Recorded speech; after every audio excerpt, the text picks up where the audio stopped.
Okay, hi guys, we're going to go ahead and get started. My name is Jessica Bailey, and I'm your Porter County Clerk. We have Director of Elections and Registration, Sunday Schoen, and Assistant Director, Becky Rausch. And we are happy that you guys have all joined us for our third and final public input session for the Porter County Vote Center Plan. I'm sure you guys have seen it in media and social media and everything. So this, every time, even if this is not the first time you've come to one of these presentations, we've changed it a little bit based on the feedback that we've received from previous sessions or phone calls or emails or whatever, just to include some more information in that. So while you may have seen it before, it might be a little bit different, and at the end we'll include some extra feedback.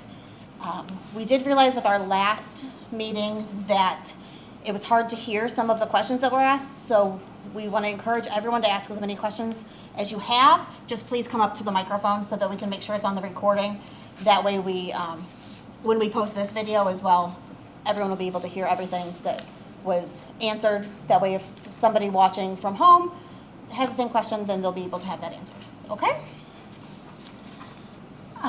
For the Vote Center Study Committee, we have had myself, the election board, the members of the election staff. We've also had county chairmen, their designees, IT staff, county council members, commissioners, designees from the highway department and the facilities department all joined in our plan, as well as we've had the opportunity of having some experienced poll workers join us to add their feedback and ask questions.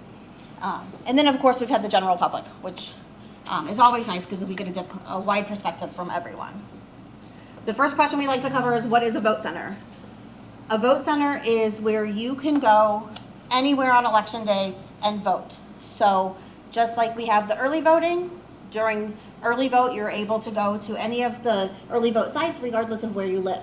This just adds the same level of consistency to election day, where there'll be a whole lot of polling locations and you can pick whichever one's convenient to you to be able to vote. Why becoming a vote center? By becoming a vote center, we eliminate voters from going to the wrong precinct.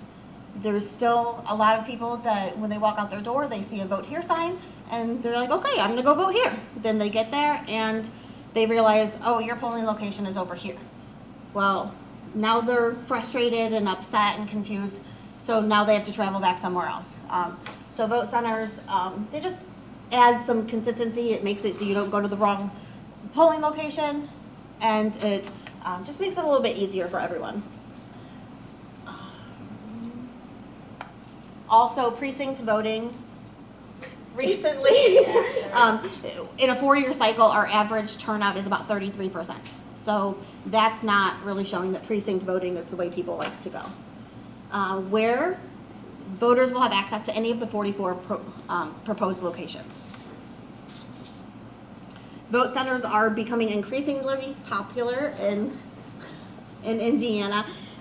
55 of the 92 counties are currently vote center counties. 6 of those just happened in 2021, and already in 2022, there's a list of counties that are looking to move towards vote centers, or at least in the gathering interest phase.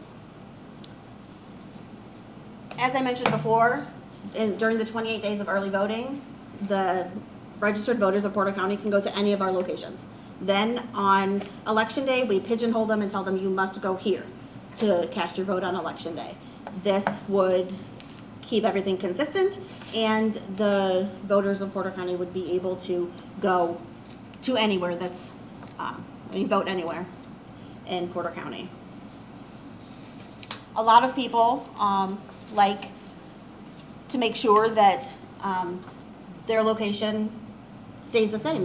They're comfortable and things like that. So yes, your location could change. Some of the polling locations that we had originally, and you can see them on the maps, they were redundant. You would have a high school across the street from a church, and both of them are polling locations. So it would just confuse people as to which location they're supposed to go, which side of the street they vote on. Now, with having locations in more flexible options, you can pick the polling location that makes it more sense for you and your schedule. So I know you can't see very well, but these are our proposed polling locations, and then we've got the big maps up there, and we have lists of the names of the locations as well for people to be able to look a little bit more.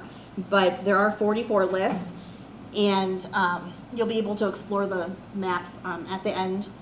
And we tried to make it so that there weren't big gaps, and on this map it might look like there's big gaps, but we have a lot of farmland, a lot of industry in Porter County, and so that's where those locations are. Since we're not utilizing all of the previous locations, we've calculated the distances to the nearest proposed location. So on average, all locations are less than a mile of the previous location. So if you see a red star on any of those maps, those are the ones that we're not currently using. But if you take the distance from that to the next, to the green star, it's going to be on average less than a mile.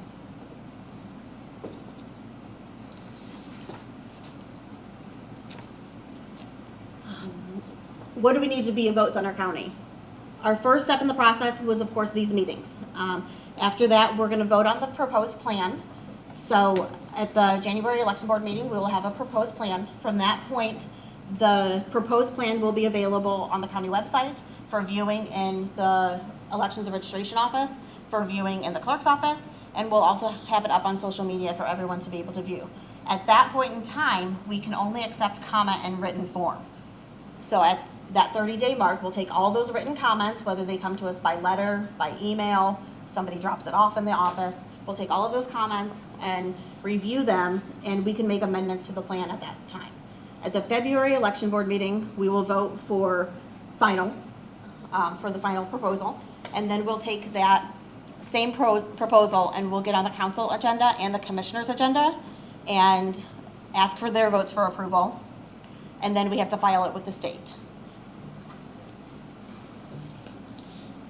The next step after that is to follow all of our processes. So we finished the approval side, so the process, we need to have electronic poll books. We already did that. We've used them for years for early voting, and then in 2019 started using them on election day. So that step is already taken care of. Then we needed to have vote center accessible equipment. Again, 2019 we took care of that.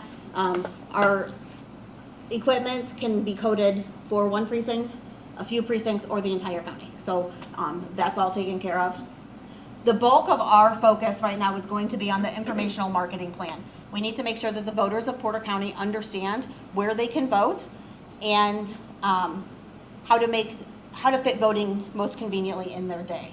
So we will again do a lot of advertising, and just like we did when the Vote-Mobile came out, only it'll be stepped up a little bit further on top of that.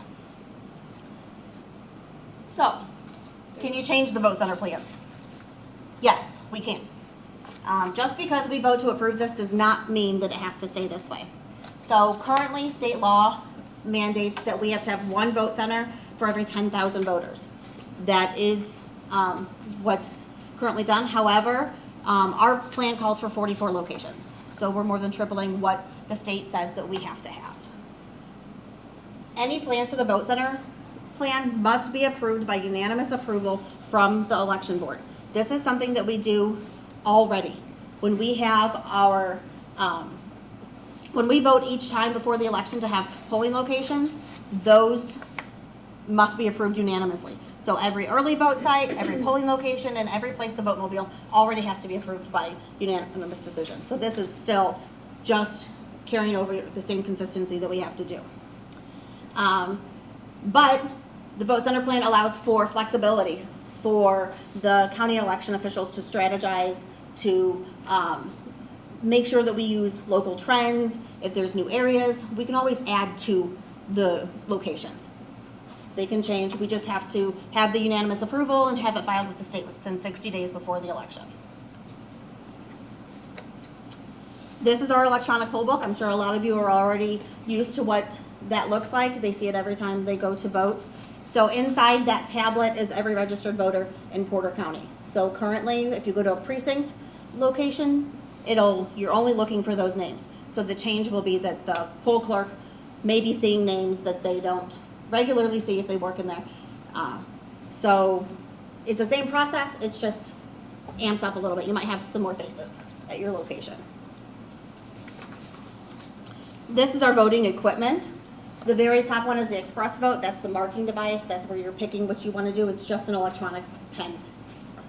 The DS200, that's a tabulating machine. And each time we deliver for elections, we have to load up 123 of those and spread them out throughout the county.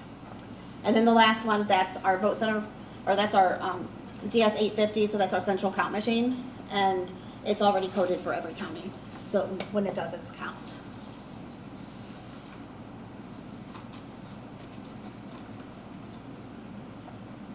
It's like not. Pitching it 3 times and it's not. Technology. These are our ideas for our informational marketing campaign. Some of them we've done before when we were looking for poll workers or when we were advertising the Vote Mobile. But for this one, we're going to make sure that we are encompassing all of them. We're going to, of course, the public information sessions. We are going to use social media, billboards, print media, the life sites. The county has a contract with them, so we'll be able to utilize those. The information, the property tax bills, we did that before for early voting, so we'll do that again. We're going to try to get advertisements up on the movie screens now that people are going back to see movies again. Postcards for all registered voters, letting them know where they can vote. The Porter County website, we're going to make sure that the list is given to candidates so they can include it in their literature. We're going to do email blasts, which are basically email newsletters, and there's a list of different options that we have available to us, and we're going to hope that the county chairman will help share these words with us as well. Poll worker training is another item that we need to focus on. Every election, to be a poll worker in Porter County, at least the last few years, we have mandated that you go through training. And at that training, we go through procedures, processes, legislation, all different kinds of things. And so this will just be one more piece added to the training that they're already used to seeing.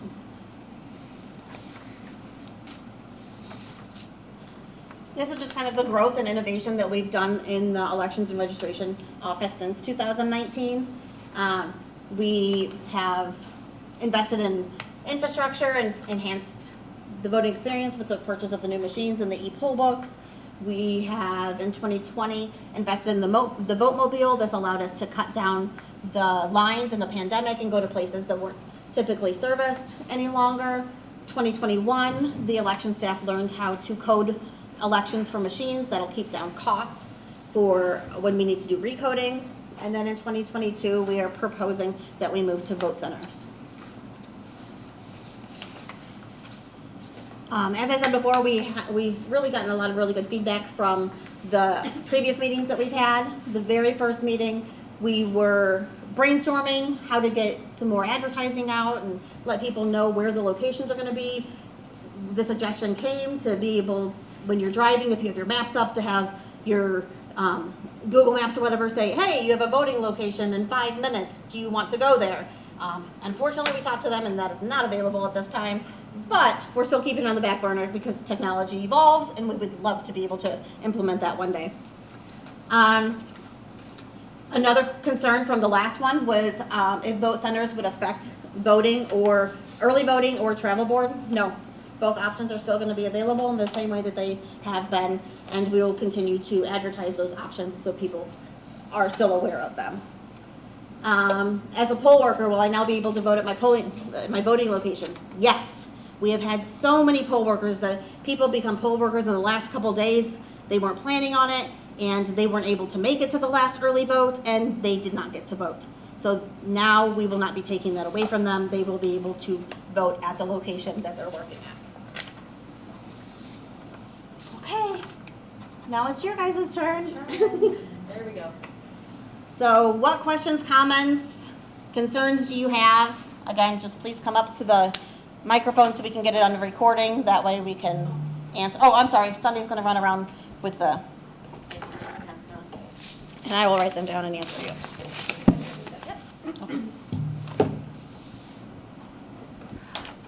First of all, I think it's a wonderful idea. hope it passes, hope it goes through.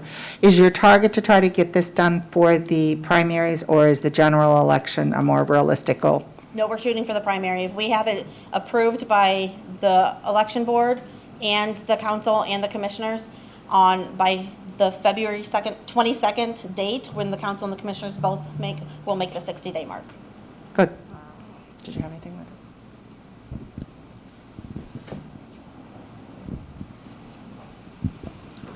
What kind of precautions are in effect to prevent a voter from voting at one vote center and going off and voting a second time at a second vote center? Each e-poll book is connected to its own MiFi device, so that is the only thing that's connected to the internet, and it automatically resets, just like it does in early voting. So if they go to check in again, their name is red, so we know they already cast their vote. And there's precautions against hacking into that? Yes, that's why I should have brought, it looks like a little hockey puck. It's this, each one has their very own, and nothing else can be connected to it. It is that username, that password, it's only that device. And it's not transferring how the person votes. It's solely just recording the fact that they voted so that it won't let them vote again. It doesn't take any personal data that could be potentially hacked. It's just saying, hey, this person voted. And the MiFis that we're allowed to use, they have to be certified by the state. We can't just go grab one from Walmart or, take one from home or something like that, a hotspot off your cell phone. The MiFi device itself is certified from the state. So there's only 2 that we're allowed to use. Okay, thank you. You're welcome. So it's basically the same process as we use for early voting, so that they know that if they voted at the Valvote for early voting site, they can't run to Portage and vote there. So we'll be using the same process, so we're used to it, too. Somebody? Anybody?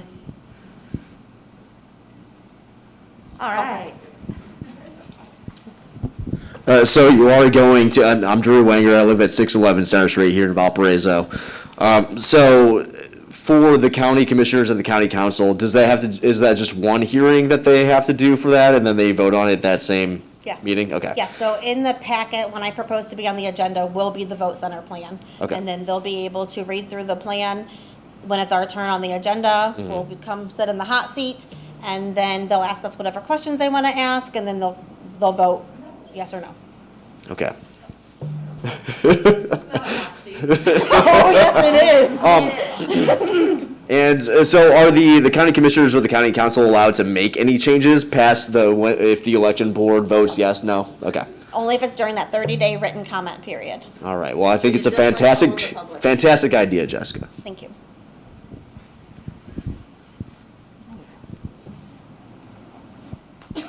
Pam Fish, 441 Wessex Road.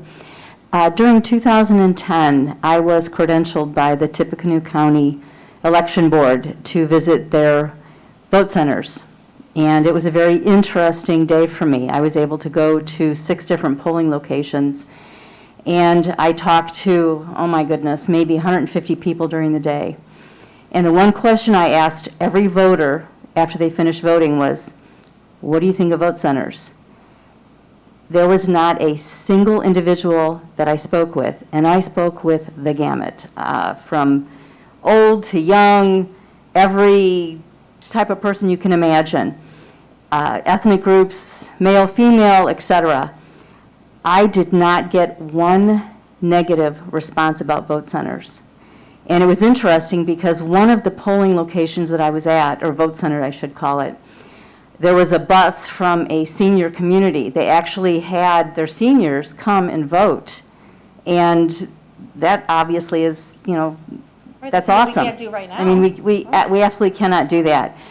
There were individuals that I spoke with who, a gal was taking care of her mother, and she went and picked up her mom that lived across the county, and they both went to vote together.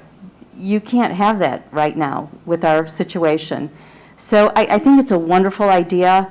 It's been 12 years in the making, and I really, really hope that we can do this. I think it would be advantageous for all voters. I cannot see any instance, especially looking at all of the different vote centers, where any voter would be disenfranchised, and it's it's a long time in coming. So thank you for your hard work on this, Jessica, and voter registration election office. You have an awesome plan in place, and I think it's going to be wonderful. So good luck to you. Thank you.